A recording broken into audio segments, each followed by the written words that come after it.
له فضل في قيام هذا المجلس المبارك شيء لله لهم الفاتحة. أعوذ بالله من الشيطان أعوذ بالله من الرجيم. بسم الشيطان الله الرجيم بسم الرحمن الله الرحيم. الرحمن الرحيم الحمد لله رب الحمد لله العالمين رب الرحمن العالمين الرحيم الرحمن مالك يوم الرحيم الدين إياك نعبد وإياك نستعين من إياك الصراط نعبد المستقيم وإياك صراط نستعين الذين أنعمت عليهم غير صراط المغضوب الذين عليهم أنعمت ولا عليهم الضالين. رضيت بالله ربا وبالإسلام دينا وبمحمد نبيا ورسولا ربي زدني علما وارزقني فهما رب اشرح لي صدري ويسر لي أمري واحلل عقدة من لساني يفقهوا قولي. اللهم انفعنا بما علمتنا وعلمنا ما ينفعنا وزدنا علما وعملا صالحا واجعله علما نافعا مباركا في هذا الشهر المبارك. Alhamdulillahirrabbilalamin. Eh, Pada pagi hari ini kita masih bisa melanjutkan kajian Ramadan lewat Zoom, juga lewat live streaming Facebook Pasca Sarjana Unikam Jember. Untuk mempersingkat waktu, karena hari ini ada 4 pemateri, dengan tema kita hari ini adalah tema ketiga, masih seputar ma'rifatun nafas dalam bingkai teori pendidikan karakter dan cara mengenal Allah Subhanahu wa Ta'ala. Dengan tema ini, marilah kita bersama saksikan dan dengarkan pemateri yang pertama, yaitu Ustadz Muhammad Hashim, SPD. Kepada Ustadz Muhammad Hashim, dipersilahkan. Waktunya maksimal 7 menit.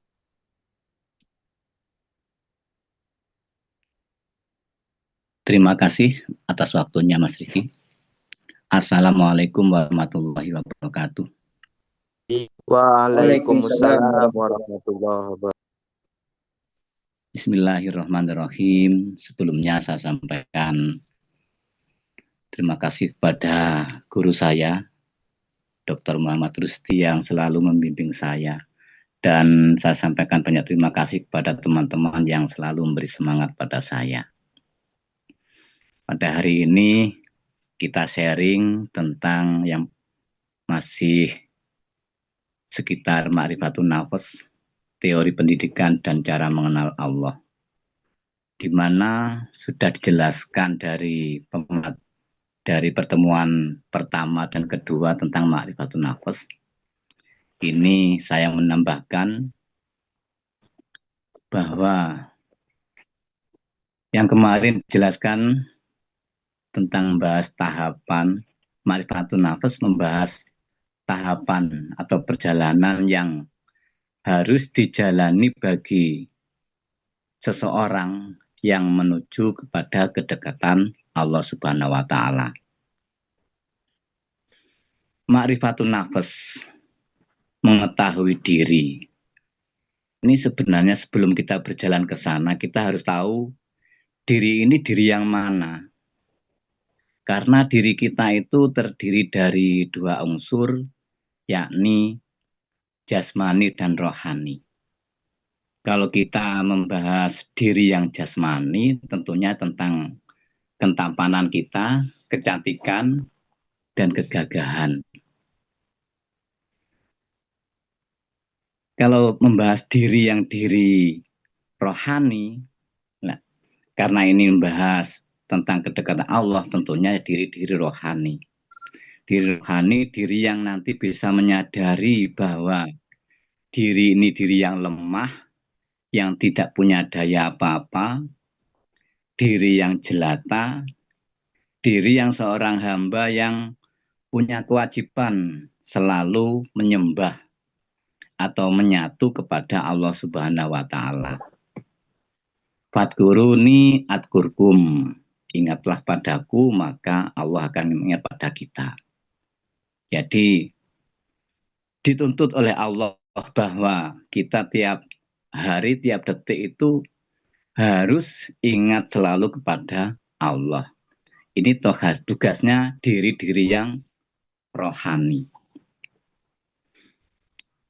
Terus menyembah atau beribadah kepada Allah itu seorang hamba harus tahu harus tahu tempat dan posisi di mana Allah berada. Tujuannya apa? Agar supaya penyembahan kita itu tidak keliru, tidak salah alamat. Misalkan saya mau menuju ke rumah guru saya, Muhammad Dr. Rusdi, maka saya harus tahu dulu alamat beliau, di mana tempatnya dan di mana alamatnya. Kalau saya tidak tahu, maka saya akan tersesat di perjalanan itu. Bisa-bisa mungkin saya tidak bisa nyampe kepadanya. Dari itu disebut sebagai salik, orang yang berjalan menuju kepada Allah Subhanahu wa Ta'ala. Karena kalau kita tidak tahu di mana alamatnya Allah, maka kita sulit mengenalnya. Untuk kenal kepada seseorang itu harus tahu orangnya. Untuk mengenal Allah, kita harus tahu tempatnya dan tahu Allah. Nah, cara untuk mengenal Allah ini, maka kita dituntut untuk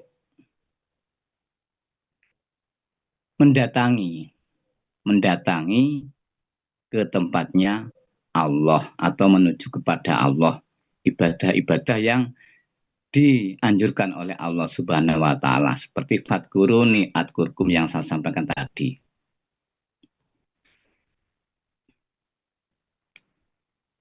Seperti halnya yang dicontohkan oleh Nabi kita Muhammad SAW dalam cerita yang sudah viral, yakni Isra Mi'raj, bahwa Nabi kita itu bisa ketemu dengan Allah lantaran dituntun oleh sang guru, yakni malaikat Jibril. Dengan bertemunya Nabi kita kepada Allah, maka Nabi kita merasakan nikmat hakiki. Memang sudah dijelaskan bahwa kenikmatan yang paling nikmat itu adalah bertemunya hamba dengan Allah. Maka kalau kita ingin menemukan tempatnya Allah, maka kita mencari guru-guru yang bisa menemukan tempatnya Allah. Seperti halnya kita belajar ilmu syariat, maka kita mencari guru bersyariat. Mencari ilmu torekoh, maka kita harus belajar pada guru atau mursyid agar kita tidak keliru dalam torekoh. Dalam mencari pengenalan diri pada Allah, maka kita harus menemukan seorang guru yang guru itu memang tahu tempatnya Allah. Tujuannya apa? Agar menjadikan ibadah kita, seluruh kegiatan kita, menjadi kegiatan yang khusyuk, yang dicatat menjadi ibadah. Karena Waktunya yang tinggal dituntut 2 menit, Pak Asim. Karena yang dituntut ibadah itu bukan cuma ibadah jasmani, tapi ibadah rohani juga. Seperti sholat harus selalu ingat pada Allah. Seperti kerja, cari ekonomi juga harus ingat pada Allah. Terima kasih atas pendengarannya. Kurang lebihnya mohon tambahannya. Mohon maaf. Assalamualaikum warahmatullahi wabarakatuh. Waalaikumsalam warahmatullahi Waalaikumsalam wabarakatuh. warahmatullahi wabarakatuh. Terima kasih kepada Al-Ustadz Muhammad Hashim SPD. Selanjutnya kita akan menyimak pemaparan dari pemateri kedua, yaitu Al-Ustadz Ahmad Zaini, SPD.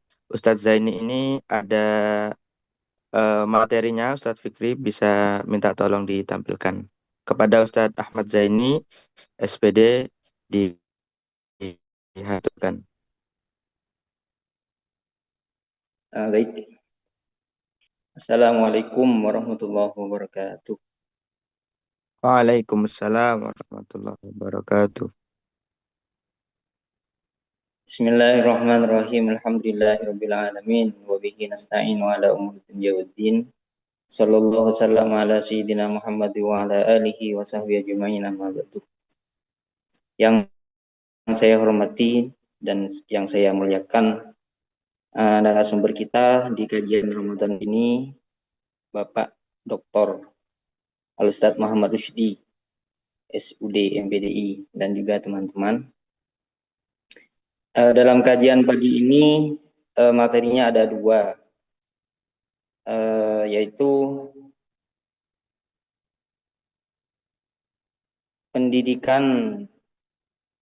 teori pendidikan karakter dan cara mengenal Allah. Untuk saya sendiri lebih fokus kepada materi bagaimana cara mengenal Allah. Saya menggunakan beberapa referensi kitab, ada yang dari Zubat, ada yang dari Tauhid Mufaddal, yang penjelasannya sudah saya kirimkan dan bisa kita baca bersama.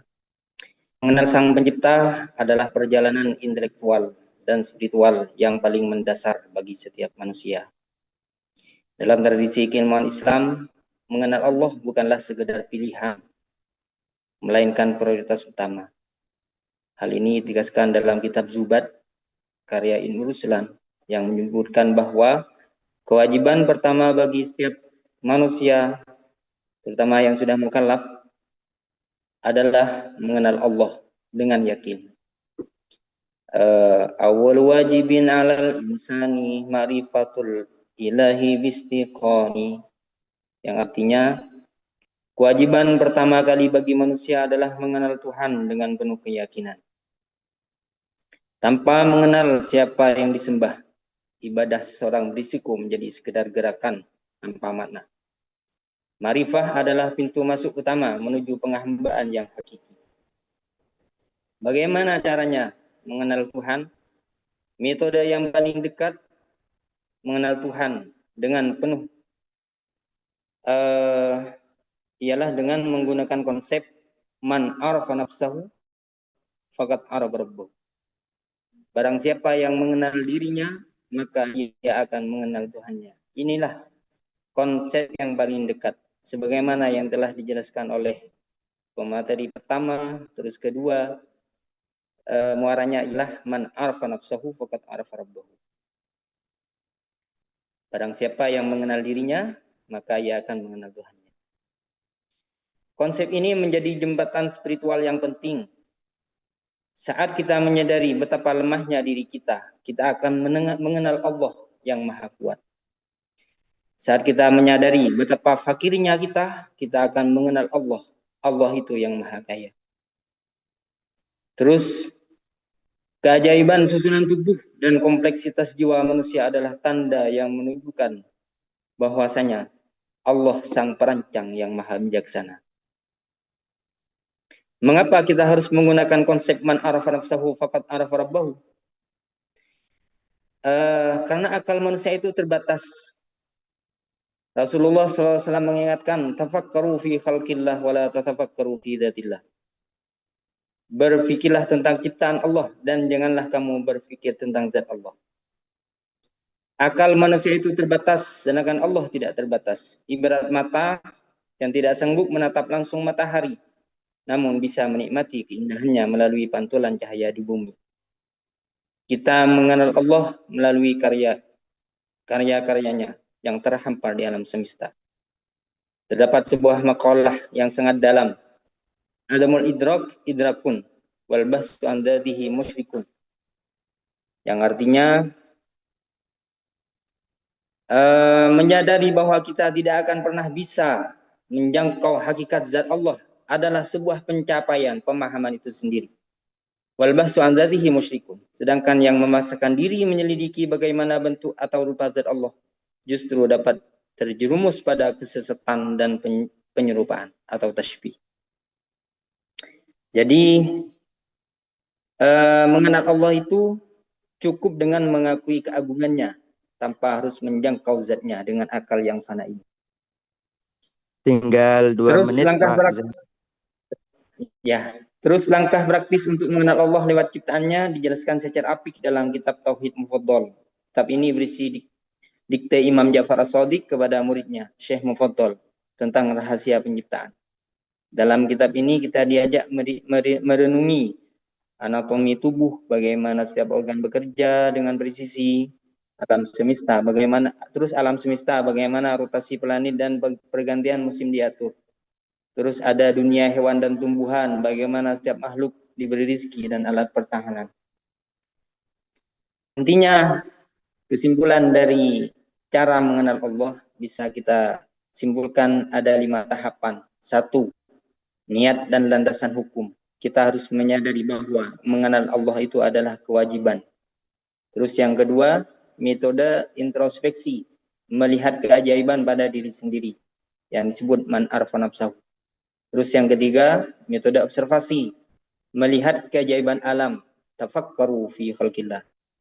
Keempat, tetap dibatasi karena akal itu terbatas.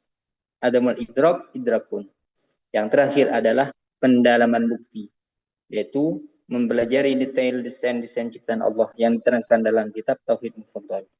Mungkin sekian yang bisa saya sampaikan dalam kesempatan kali ini. Kepada Bapak narasumber, mohon kajian mendalamnya kepada kami karena ini sangat terbatas. Akhirul kalam, wabillahi taufiq wal hidayah. Wassalamualaikum warahmatullahi wabarakatuh. Waalaikumsalam warahmatullahi wabarakatuh. Terima kasih Al-Ustadz Ahmad Zaini SPD. Sebelum lanjut kepada pemateri ketiga dan pemateri keempat, teman-teman bisa mengisi kolom obrolan di Zoom untuk pertanyaan-pertanyaan terkait yang telah disampaikan oleh pemateri 1, 2, ataupun pertanyaan seputar ma'rifatun nafas dalam bingkai teori pendidikan karakter dan cara mengenal Allah. Begitu juga bisa diisi di live streaming YouTube di kolom komentarnya atau langsung di obrolan Zoom ini. Terima kasih. Selanjutnya adalah pemaparan dari pemateri ketiga, yakni Ustazah Muafin SE. Sudah bergabung Ustazah Muafin? Sudah bergabung. Baik. Oke, silahkan kepada Ustazah Muafin SE, waktunya sama maksimal 7 menit. Terima kasih. Oke, terima kasih. Terima kasih untuk moderator atas waktunya. Pertama-tama yang saya hormati Bapak dosen Dr. Muhammad Rusdi, SUD MPDI. Yang saya hormati juga teman-teman mahasiswa Pasca yang hadir pada hari ini. Tadi sudah dijelaskan banyak, sudah sangat luas pembahasannya. Mungkin saya di sini hanya menjelaskan sedikit saja tentang materi Ma'rifat al-Nafs sebagai teori pengembangan karakter dan cara mengenal Allah. Sebagaimana dibahas, konsep Ma'rifat al-Nafs merupakan fondasi utama dalam pendidikan karakter Islam yang menggabungkan kesadaran eksistensial manusia dengan pengenalan terhadap Sang Pencipta. Ma'rifat al-Nafs sebagai teori pendidikan karakter dalam perspektif Islam, pendidikan karakter bukan hanya sekadar pembiasaan perilaku lahiriah, melainkan transformasi batiniah yang mendalam. Pertama, Ma'rifat al-Nafs sebagai inti pendidikan, yaitu mengenal jati diri sebagai hamba atau sebagai khalifah.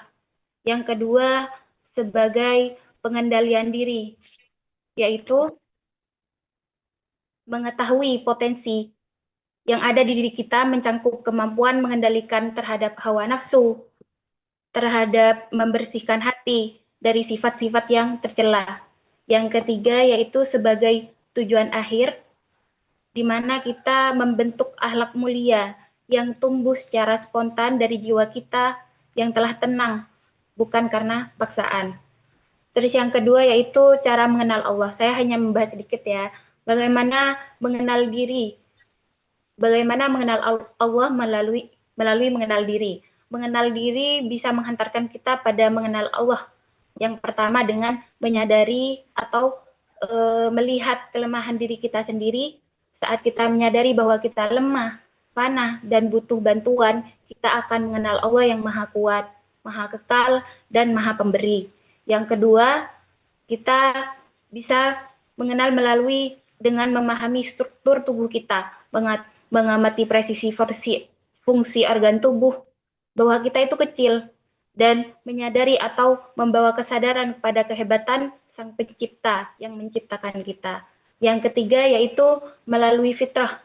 Di dalam diri manusia terdapat kerinduan alami akan kesempurnaan dan keabadian.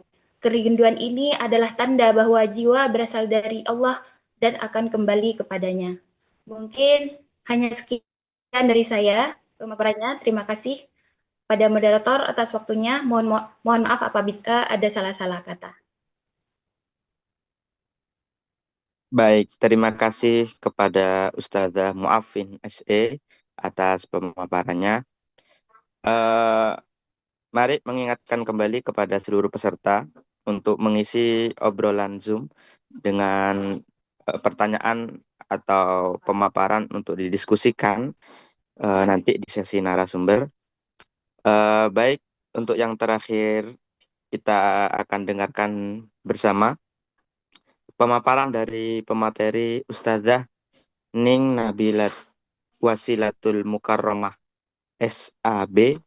Kepada Ning Nabil, sudah bisa bergabung? Oh, baik. Mari, waktu maksimal 7 menit seperti yang lainnya. Terima kasih. Terima kasih. Assalamualaikum warahmatullahi wabarakatuh. Waalaikumsalam warahmatullahi wabarakatuh. Yang saya hormati Bapak Kaprodi, Bapak Muhammad Rusdi, dan moderator Bapak Muhammad Rizky. Dan terima kasih teman-teman semuanya atas perhatiannya. Baik, izin melanjutkan dari pemateri 1 dan 2 terkait hadis yang mengatakan bahwa man arafa nafsahu faqad arafa rabbahu. Yang mana hadis ini tidak hanya memiliki dimensi agama yang dalam, tetapi juga membuka ruang bagi pemahaman yang lebih luas, terutama dalam konteks psikologi dan pengembangan kesadaran diri atau self-awareness. Dalam pandangan Islam ini, mengenal diri adalah langkah pertama yang menuju pemahaman yang lebih mendalam tentang eksistensi manusia sebagai makhluk ciptaan Tuhan yang pada gilirannya akan membawanya pada pengenalan Tuhan. Penekanan self-awareness ini dalam hadis ini memberikan dasar untuk menganalisis hubungan antara pemahaman diri dan kesadaran spiritual.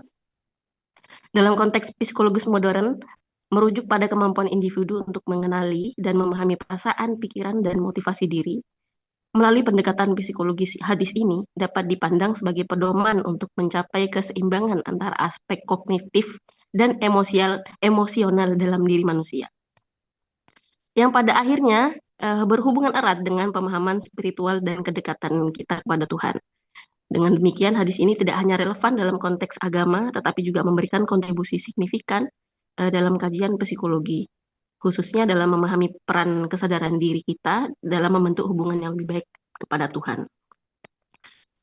Dalam hadis itu terdapat konsep self-awareness dalam psikologi, yaitu mencakup 2 dimensi. Yang utama yaitu private self-awareness, kesadaran terhadap aspek internal diri, seperti emosi, niat, dan pemikiran pribadi. Seperti contohnya menyadari bahwa memang seseorang ini dalam sedang merasa seperti cemas dan memahami apa penyebabnya. Kemudian dimensi yang kedua yaitu public self-awareness, yaitu kesadaran akan bagaimana diri ini dipersepsikan oleh orang lain. Ini berkaitan dengan citra diri di hadapan publik dan bagaimana seseorang ini menyesuaikan perilakunya dalam situasi sosial. Self-awareness tidak hanya berkaitan dengan pengenalan diri secara pasif, tetapi juga aktif. Artinya, seseorang mampu mengevaluasi, mengatur, dan menyesuaikan tindakannya berdasarkan nilai dan standar tertentu. Konsep ini penting dalam berbagai aspek kehidupan, mulai dari pengambilan keputusan, pengelolaan emosi, hubungan interpersonal, hingga pencapaian tujuan pribadi. Kesadaran diri internal ini berkaitan dengan kemampuan untuk merenung dan mengevaluasi ke kondisi batin seperti emosi dan niat, Lalu sementara itu memang kesadaran diri ini eksternal merujuk kepada kemampuan untuk menyadari bahwa bagaimana orang lain melihat diri kita ini. Kedua bentuk ini sangat saling melengkapi untuk membentuk pemahaman menyeluruh tentang diri sendiri baik di sisi pribadi maupun sosial. Baik, mungkin itu hanya pemahaman dari saya. Mungkin ada salahnya, mohon maaf, bisa dilanjutkan kepada Bapak Muhammad Rusdi. Terima kasih atas waktunya. Saya kembalikan kepada moderator. Terima kasih. Assalamualaikum warahmatullahi wabarakatuh. Waalaikumsalam warahmatullahi wabarakatuh. Terima kasih pemateri yang terakhir dari hari ini, Ustazah Ning Nabilah Wasilatul Mukarramah SAB. Itulah tadi para hadirin yang dapat disampaikan oleh pemateri-pemateri kita pada pagi hari ini. Dan untuk melanjutkan, kami langsung berikan kepada Bapak Kaprodi kita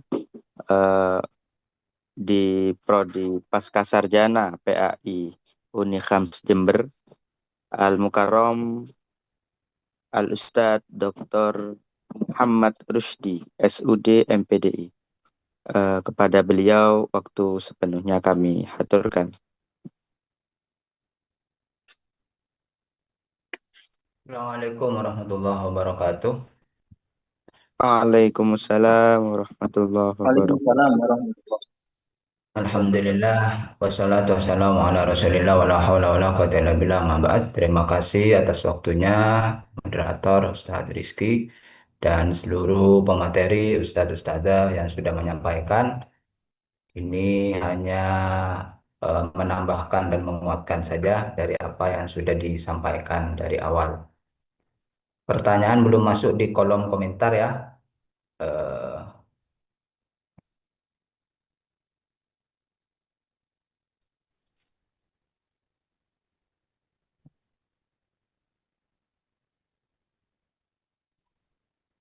Pertama, kita akan memasuki Ma'rifatun Nafas sebagai teori pendidikan karakter. Jadi, bagaimana Ma'rifatun Nafas ini menjadi teori dalam pendidikan karakter? Kalau sudah ada pertanyaan di kolom, diingatkan ya, moderator. Baik Ustaz, setelah ini Ustaz. Teori pendidikan karakter itu, ini saya pernah nulis juga di satu jurnal, epistemologi pendidikan karakter ya. Jadi bagaimana kajian teori karakter itu akan kita bahas secara epistemologi dari sisi ma'rifatun nafas. Bagaimana itu bisa menjadi epistemologi? Begini, sebelumnya sudah kita bahas ya, bahwa diri kita itu yang akal, nafas, ruh, qalb itu ya. Kemudian kita juga membahas syahwat dan ghadab.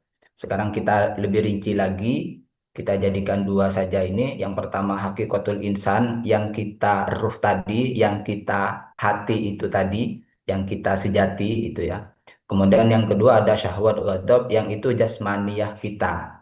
Jadi jasmaniyah kita itu dijaga oleh sistem penjagaan syahwat dan ghadab. Karena dengan syahwat ghadab ini, fisik ini bisa terjaga, bisa sehat, bisa segar, bisa Pak. bersemangat begitu. Sehingga dengan tubuh fisik yang sehat, segar, semangat itu tadi bisa diajak untuk beribadah kepada Allah oleh hakikat kita yang sebenarnya, hakikatul insan itu. Hakikatul insan ini makanannya adalah ilmu. Ruh kita, hati kita itu makanannya adalah ilmu. Kata Imam Al-Ghazali, jika hati 3 hari tidak tersentuh ilmu, sama dengan fisik 3 hari tidak makan begitu, maka dia bisa menjadi sakit atau bahkan bisa mati. Itu hakikat kita yang sebenarnya, itu makanannya adalah ilmu. Maka kalau kita suka ilmu, berarti kita memberi makanan rohani. Apalagi makanannya bergizi, yaitu makanan yang berkaitan dengan spiritualitas, akhirat, Allah, ibadah, itu semakin sehat rohaninya. Latifah kita itu semakin sehat. Demikian juga syahwat dan ghadab yang sifatnya jasmania tadi. Kita dalam teori pendidikan karakter itu, ketika jasmaniyah ini keinginan syahwat dan ghadab mampu dikelola oleh ilmu, maka disitulah akan lahir karakter-karakter baik. Kita butuh pengetahuan bagaimana ciri masing-masing dari hakikatul insan yang kita latifah. Hakikatul insan kita itu latifah ya, halus. Itu menurut Imam Al-Ghazali bukan dari alam ini. Kita sudah kaji sebelumnya ya, hakikat kita yang sebenarnya itu dari alam ruh sana. Dan ruh itu tidak bisa terbagi, kata Imam Ghazali, tidak bisa diukur, tidak bisa tidak bisa. Oleh karena itu, penelitian apapun yang dilakukan pasti hanya terbatas pada jasmania saja, tidak bisa mengukur, meneliti latifah kita, hakikat kita yang sebenarnya yang ruh, tidak bisa, karena itu bukan dari alam ini, bukan alam syahadah. Tidak akan pernah ada alat yang bisa mendeteksi ruh seseorang, tidak bisa. Karena itu dari alam ruh tadi. Itu latifah, itu halus, dan itu dari bukan alam ini. Sehingga keterbatasan penelitian itu hanyalah bersumber kepada wa yas'alunaka 'anir ruh qulir ruhu min amri rabbi. Jadi pengetahuan tentang ruh kita yang halus tadi itu tidak bisa, itu hanya Allah berikan sedikit saja. Maka dari mana kita mempelajarinya? Dari wahyu saja. Dari wahyu, dari hadis, dari keterangan ulama, dan seterusnya. Selebihnya daripada itu untuk semakin kenal kepada dirinya, maka itu melalui riyadhah. Itu ya. Jadi pendidikan karakter itu adalah bagaimana ilmu yang merupakan makanan kita yang sejati itu dapat mengelola kebutuhan jasmaniah. Sehingga ketika jasmaniah, syahwat dan ghadab ini dikuasai oleh ilmu dan dikelola bahkan sampai jinak, maka lahirlah karakter baik. Tetapi ketika tidak bisa dikelola, bahkan ilmu membantu syahwat ghadab untuk menguasai diri kita yang sejati, maka lahirlah akhlak yang jelek. Seperti apa contohnya? Ini ciri-ciri syahwat. Kalau kemarin ada yang bingung apa itu syahwat, apa itu ghadab. Syahwat itu adalah dorongan biologis. Apa saja dorongan biologis itu? Kebutuhan nutrisi, makan, minum, kebutuhan oksigen, regulasi suhu. Jadi kalau suhu tidak enak, maka kita tidak enak gitu ya. Istirahat dan tidur, aktivitas kita butuh bergerak, keamanan fisik kita butuh aman. Sehingga ketika ada api menyentuh kulit kita menghindar.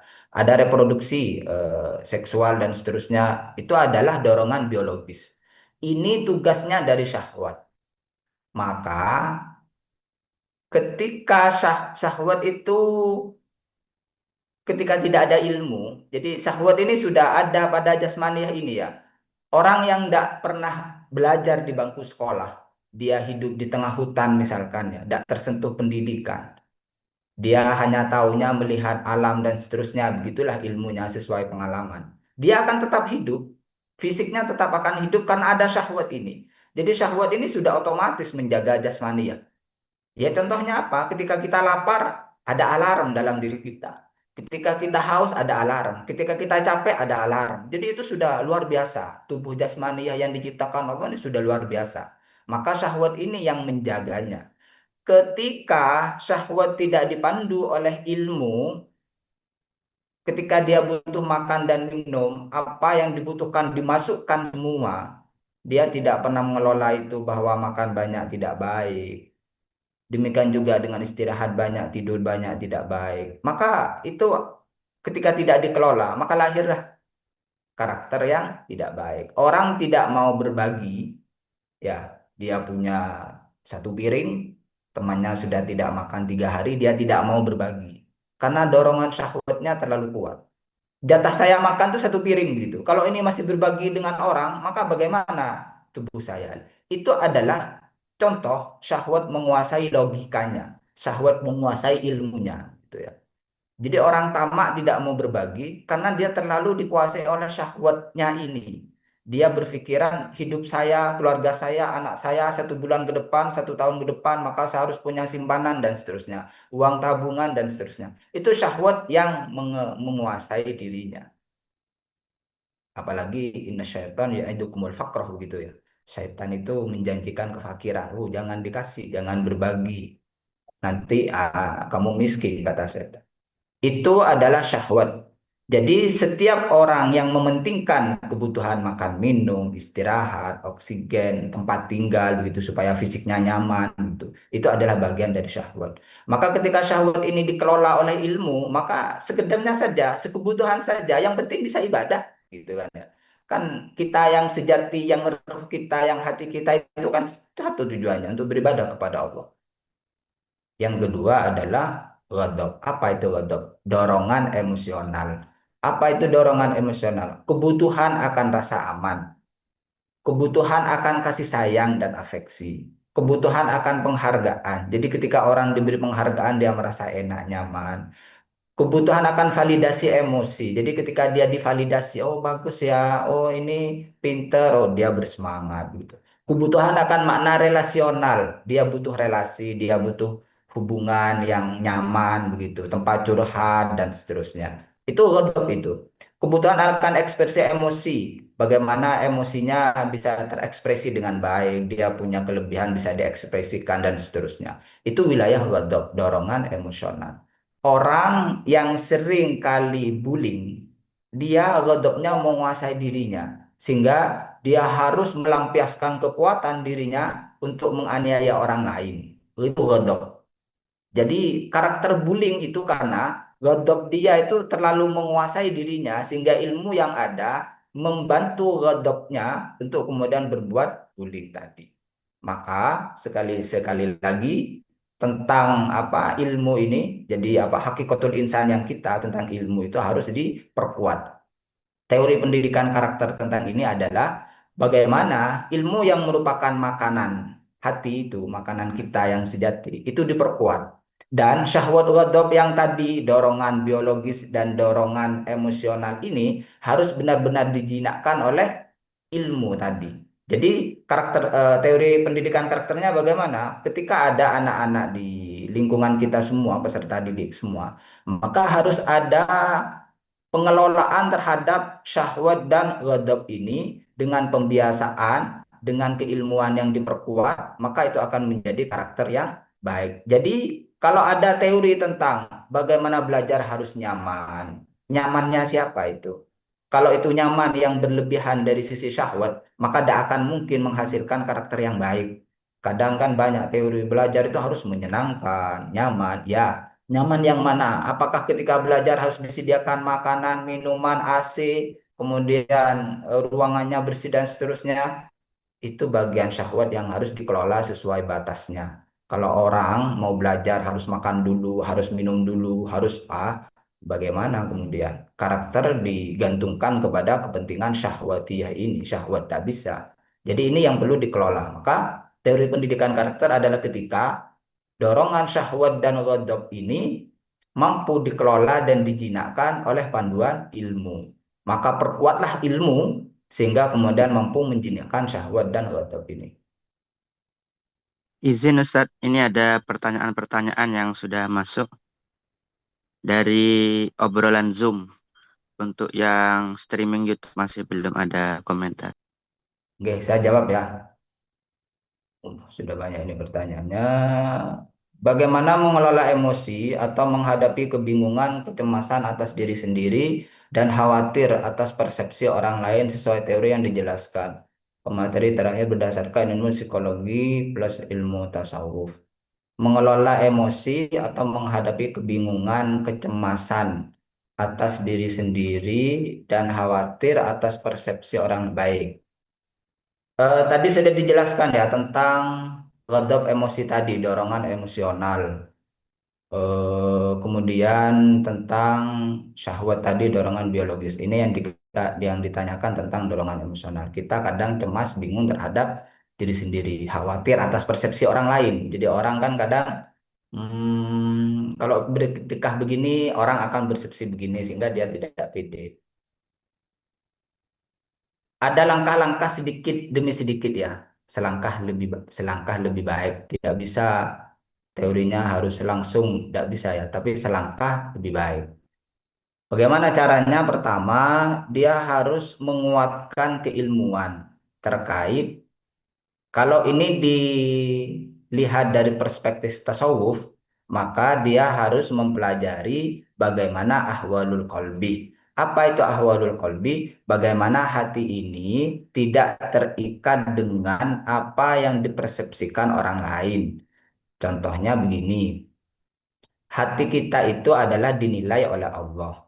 Kita hidup ini bukan untuk agar supaya nilai baik di hadapan manusia. Maka nilai keikhlasan kita itu akan rendah ketika misalkan semua dipasrahkan kepada penilaian manusia. Oleh karena itu, dengan penguatan ilmu tentang hati ini, bahwa kita itu harus merdeka. Merdeka artinya no comment dari apa yang dibicarakan orang lain. Sehingga kita yang penting benar menurut Allah, benar menurut agama. Maka tidak penting apa itu persepsi orang lain. Nanti akan muncul sifat hasud, iri, ria begitu ya. Lah, kata Imam Al-Ghazali, apa itu akar ria itu?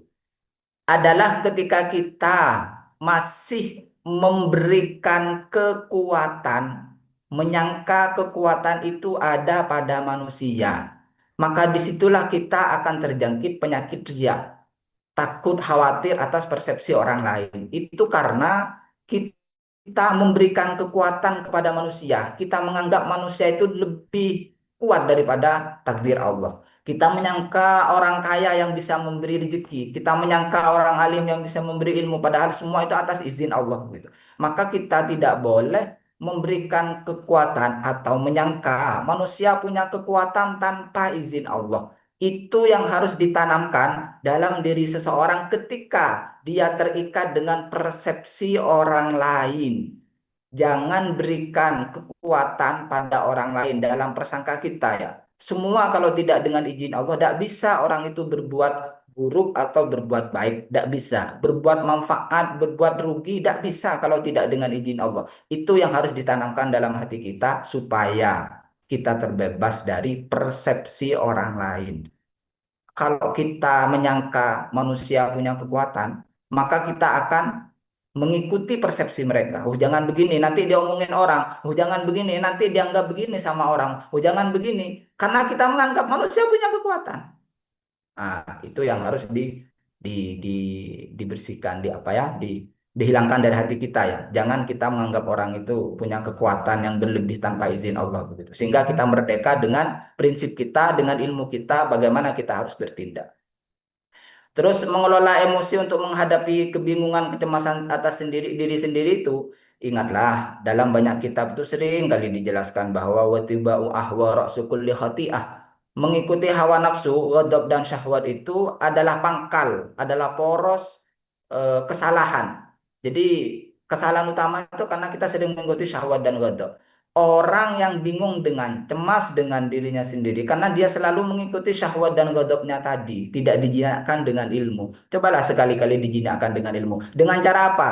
Diam sendiri merenung, kenapa ya kok saya cemas? Kenapa ya? Oh, saya selalu memanjakan syahwat saya. Oh, saya terlalu banyak meninggikan emosi saya. Saya terlalu banyak mengharap sanjungan orang gitu. Apa itu pentingnya? Dia merenung begitu ya. Oh, padahal itu tidak baik lah. Ini dalam rangka ilmu supaya menguasai syahwat dan ghadab. Jadi berkontemplasi diri, merenung diri. Ya Allah, apa ini ya begitu. Jadi ilmu yang telah dipelajari lama itu ya, itu dikelola untuk menjinakkan ajakan ghadab dan syahwat, dorongan biologis dan dorongan emosional. Semoga bisa membantu ini ya. Mohon izin bertanya, Ustaz, bagaimana hubungan antara luka batin dengan penolakan terhadap orang tua dalam perspektif tasdiyatun nafas? Luka batin dengan penolakan terhadap nasihat. Kalau orang tidak makan minum ya, atau kalau ada orang mati gitu ya, kalau orang mati ya, kemudian dia dikasih makan minum, kira-kira bisa masuk apa enggak ya? Enggak bisa masuk kan ya. Jadi ketika fisik sudah mati diberi makan dan tidak masuk.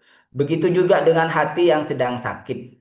Tubuh manusia yang sakit itu ketika diberi makan kadang dia enggan, padahal makanannya enak, susu, roti dan seterusnya tidak mau dia karena sakit. Demikian juga dengan hati yang sakit karena tidak dimakan oleh ilmu, karena dia tidak makan ilmu lama, ilmu yang dia peroleh hanyalah ilmu-ilmu duniawi, bukan ilmu-ilmu keselamatan akhirat, begitu ilmu agama, sehingga kemudian sakit hatinya. Maka ketika diberi nasihat dia menolak.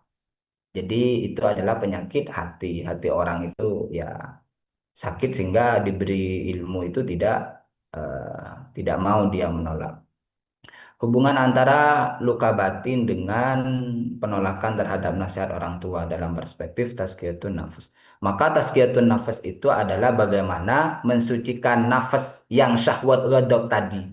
Jadi kalau orang berbicara teori tazkiyatun nafas, nafas yang mana yang mau disucikan gitu ya. Apakah hanya diri ini dengan membaca zikir saja, membaca Quran saja, yang bagaimana? Jadi ilmu ini yang perlu dipahami. Nafas yang mana yang mau disucikan? Tazkiyatun nafas itu kan penyucian nafas. Nafas yang mana? Gitu. Maka yang disebut penyucian nafas tadi adalah syahwat ghadab tadi itu yang disucikan. Cara menyucikannya adalah mengetahui bagaimana tanda syahwat dorongan biologis, bagaimana tanda ghadab dorongan emosional. Seperti tadi sudah dijelaskan itu tanda-tandanya. Jadi kalau biologis yang bersifat jasmani, kalau emosional yang bersifat pengakuan dan seterusnya. Jadi itu yang dipahami sehingga ketika muncul tazkiyatun nafas itu ketika syahwat mengajak makan berlebihan melampaui batas kenyangnya, itu berarti ajakan syahwat. Dibersihkan itu, jangan dituruti. Kalau tetap dilakukan berarti mengotori nafas gitu. Ketika ada emosional yang melebihi sehingga dia mau diakui oleh orang, mau viral, mau dipuji, mau dipuja gitu ya. Maka itu dorongan emosional ghadab. Maka dibersihkan, disucikan dengan cara apa? Jangan diikuti keinginan itu. Ketika orang ingin pamer di dengan hobi ya, maka jangan diikuti. Pakai ilmunya. Apa ya untungnya pamer kepada manusia? Itu kan semakin mengagungkan manusia memiliki kekuatan, bukan Allah yang memiliki kekuatan gitu ya. Apa hubungan antara mengenal diri, ma'rifatun nafas dengan mengenal Allah? Ketika kita semakin kenal ya, syahwat ghadab itu dipraktekkan terus ya. Ajakan syahwat dan ghadab tadi, dorongan biologis dan dorongan emosional itu dikelola terus. Tidak selalu diikuti begitu ya, tetapi dikelola sesuai batasnya. Jangan kemudian tidak makan ya. Nanti buka sahur tidak makan, tidak minum begitu. Tidak ada begitu, dikelola. Maka dengan pengelolaan itu kita akan paham pada ma'rifatun nafas. Kita paham diri ini. Ketika di dalam diri kita ada begini, oh ini syahwat ini, oh ini ghadab ini, oh ini ilmu ini. Ketika kita bisa memahami itu, maka kita beribadah itu semakin tepat ya. Saya sholat, saya mengingat Allah. Saya berpuasa, saya menolong orang, saya berbakti, saya belajar, saya mengajar, sehingga bisa dikelola ini. Oh ini syahwat, oh ini tidak boleh ini. Oh ini ilmu, oh jadi ketika semakin kenal begitu, maka ibadah kita semakin tepat kepada Allah. Ketika sudah semakin tepat, hati semakin bersih, maka disitulah kemudian ada secercah cahaya. Di dalam Kifayatul Atqiyah itu ya dijelaskan. Man arafa nafsa arafa rabba itu adalah ketika kita semakin mengenal diri ini ya. Dan kita mensucikan, mempraktekkan, kita kan sudah tahu tadi syahwat bagaimana, ghadab bagaimana, dorongan biologis bagaimana, dorongan emosional bagaimana. Ketika kita tahu itu, maka kemudian kita mengamalkannya ya. Mengamalkannya bagaimana kita itu tidak senantiasa dikelola atau ditaklukkan atau dikuasai oleh syahwat dan ghadab tadi, dorongan biologis dan dorongan emosional. Maka ketika ini yang terjadi, kita akan semakin baik di dalam berperilaku, bertindak, dan seterusnya. Sehingga kita dengan semakin baik tadi, maka kita akan tercerahkan mendapatkan nur yang tercerahkan di dalam hati kita sehingga kita bisa lebih mendalam lagi mengenal Allah. Kalau tadi disebutkan dzatiyah Allah, tidak, kita tidak mengenal zat Allah, bukan. Zat Allah tidak akan bisa pernah kita tahu, tidak bisa. Jadi bukan itu yang dimaksud. Ketika Sayyidina Abu Bakar ditanya, Bima dengan apa engkau mengenal Allah, araftallah. Nah, Sayyidina Abu Bakar menjelaskan, saya mengenal araftu Rabbi bi Rabbi. Saya kenal Tuhan saya kenal Allah itu ya karena Allah gitu. Ketika Sayyidina Ali juga ditanya, apakah engkau mengenal Allah bi Muhammadin Shallallahu Alaihi Wasallam dengan pelantaran Nabi Muhammad? Sayyidina Ali menjawab, tidak, saya mengenal Allah tidak dengan Nabi Muhammad. Artinya pengenalan kepada Allah yang hakiki tadi, yang sifatnya sudah hakiki ya, itu adalah nur yang kemudian terang di dalam hati, maka itu sifatnya subjektivitas pengalaman individu masing-masing, dan dengan cara itulah dia mengenal Allah. Sehingga kalau di awal saya sampaikan Allahmu dan Allahku dan Allah kita kadang beda, ini maksudnya setiap orang mempersepsikan Allah itu beda-beda. Ada orang yang seluruh hidupnya dipersepsikan ini adalah kehendak Allah sehingga dia berdoa, dia beribadah. Ada orang yang separuh-separuh saja. Ketika ditimpa musibah saja dia ingat Allah, kenal Allah, tapi ketika enak dia tidak kenal Allah, dia tidak mengingat Allah gitu. Itu yang dimaksud pengenalan hati. Terus bagaimana dengan pengenalan Allah ini? Baik. Jadi kenal Allah itu seperti tadi disampaikan itu adalah bagaimana Allah sendiri yang mengenalkan lewat hati kita. Kalau hati kita masih terikat dengan dorongan emosional, melayani, bagaimana kita butuh kasih sayang, kita butuh penghargaan orang, bagaimana emosi kita divalidasi orang, bagaimana relasi harus dijaga karena dan seterusnya. Kapan kita akan melayani Allah kalau dorongan emosional yang dilayani terus-menerus? Orang butuh makan, iya, butuh minum, iya, dilayani terus. Kapan mau melayani Allah? Kalau syahwat dan ghadabnya senantiasa dilayani, kapan mau beribadah kepada Allah sehingga dia kenal? Jadi, bagaimana syahwat dan ghadab ini dikelola? Artinya, mereka dilayani keinginannya dalam taraf supaya beribadah kepada Allah, supaya mampu beribadah kita kepada Allah. Bukan karena melayani seluruhnya, tidak, supaya mampu saja beribadah. Artinya, kalau tubuh kita sudah mampu beribadah, jangan dilayani terus itu syahwat dan ghadab itu, begitu. Masih ada lagi mungkin. Apakah kecerdasan emosional, oh masih ada dua, kecerdasan emosional dan spiritual Izin dan awareness waktunya menurut materi tinggal bisa 5 menjadi menit. penunjang ma'rifatullah mengingat beragam karakter manusia. Kecerdasan, apakah kecerdasan? Iya, dengan memahami kecerdasan emosional spiritual itu juga akan menunjang ma'rifatullah. Jadi ini tingkatannya nanti ada tiga ya, ada dua. Pertama kita mengenal ya secara ilmu. Sekarang kita mengenal secara ilmu bagaimana cara mengenal Allah, mengenal diri ini kan dengan ilmu. Kita tahu syahwat, kita tahu diri ini. Jadi ini dengan ilmu. Setelah dengan ilmu ini kita harus dengan amal. Kalau ini tidak dipraktekkan maka tidak akan tambah kenal kepada Allah. Dangkal kita ini tetap kenal kita kepada Allah ya dangkal seperti hari ini. Kita lemah, Allah kuat begitu ya. Kita tidak punya apa-apa, Allah yang punya semuanya. Hanya sekedar itu saja, tapi tidak merasuk ke dalam tingkah sehari-hari kita, haliah kita enggak. Hanya ilmu saja. Maka yang perlu dilakukan setelah kita mengetahui tentang ilmu ini dipraktekkan. Bagaimana dorongan biologis dan emosional itu tidak selalu diikuti dikelola. Sehingga dengan begitu kita akan meningkat pemahamannya mengenal ma'rifatullah. Untuk mengenal Allah, maka kita harus mempunyai guru atau mursyid. Dan bagaimana caranya mencari guru atau mursyid yang bisa mengantar kita supaya mengenal Allah. Saya mengutip pendapatnya Syekh Abdul Qadir Al-Jailani di dalam sebuah kitabnya. Seseorang itu butuh guru, mursyid, ketika dia belum mampu menaklukkan hawa nafsunya. Ketika dia sudah mampu menaklukkan hawa nafsunya, menjinakkan hawa nafsunya, maka dia tidak lagi butuh guru karena Allah langsung yang akan memperkenalkan dirinya kepada dirinya melalui latifah hati yang tadi dari alam ruh kita itu. Itu keistimewaan kita ya. Hati kita yang ruh tadi itu yang mampu mengenal Allah, yang lain tidak bisa. Maka itu mirip dengan ketika malaikat Jibril mengantarkan Nabi ketika Isra Mi'raj, ketika sampai di pintu Hadratul Ilahiyah, maka malaikat Jibril tidak bisa mengantarkan. Monggo sudah baginda Nabi dengan Allah. Demikian juga dengan seseorang ketika selesai dengan hawa nafsunya, dia mampu menjinakkan, maka dia lah yang bersama Allah seperti pernyataan Sayyidina Abu Bakar dan Sayyidina Ali tadi yang memperkenalkan itu Allah.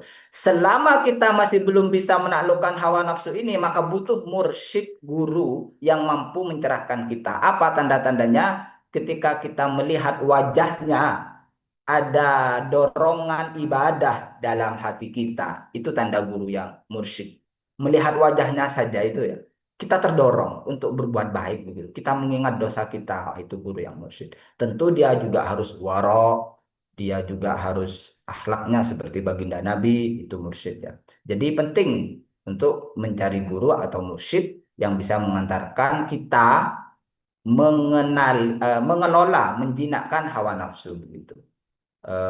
Sebenarnya kalau mampu baca kitab ya, baca kitab sebanyak-banyaknya tentang hati itu akan juga sangat menunjang itu. Bagaimana kita langsung berguru kepada Imam Al-Ghazali, Syekh Abdul Qadir Al-Jailani di dalam kitab-kitabnya tentang bagaimana kita kepada Allah dan seterusnya. Kalau itu dibaca dan dipraktekkan, insya Allah juga bisa mampu mendukung dalam hal itu. Sudah 9:58 ini, walaupun masih banyak yang mau dijelaskan, bisa dilanjut besok ya. Semoga ini bisa menjadi tambahan ilmu kita yang bisa kita amalkan. Kita semua berharap, termasuk saya sendiri, tambah meningkat ya pengenalan kita kepada Allah dan tambah meningkat kekuatan kita untuk mengelola hawa nafsu, syahwat, dan ghadab tadi. Baik, saya kembalikan ke moderator Ustadz Rizky.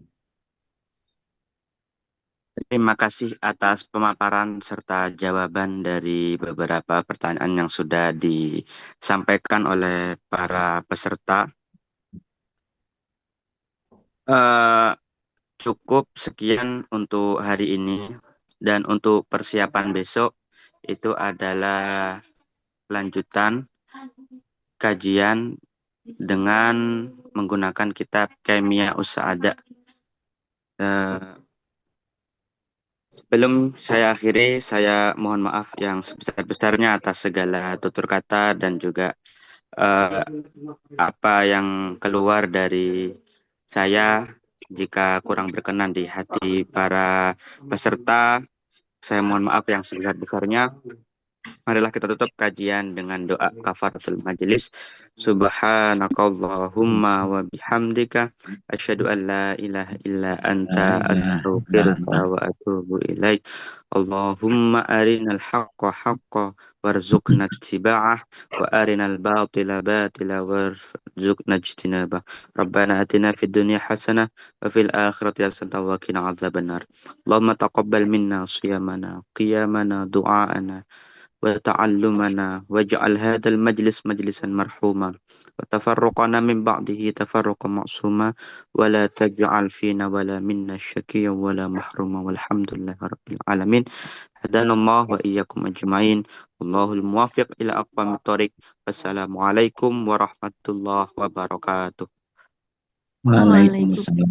Waalaikumsalam.